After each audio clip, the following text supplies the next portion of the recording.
ஆஹா lovely birds. இன்றைக்கி நம்ம ஒரு வித்தியாசமான பறவை, அழகிய பறவை, அதாவது வல்லூர். பேரே வித்தியாசமாக இருக்குது. இந்த பறவை மிக வேகமாக பறக்கக்கூடிய பறவை. அப்புறம் உயர பறந்து அங்கேருந்து மேலேருந்து வாத்து, புறா, இந்த மாதிரி எல்லா பெரிய பறவைகளையும் எளிதாக கொல்லும். அதுக்கு பிறகு அதாவது நல்லா வேட்டையாடும். சில நேரம் கழுகு போல் இறந்து போன விலங்குகளையும் அது உணவாகவும் சாப்பிடும்.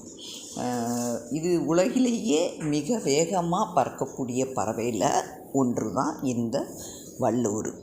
இது பார்க்குறதுக்கு எப்படி இருக்குன்னா, மேலே தலையில் கருப்பு கலரில் இருக்கும், கண் ஒரு மாதிரி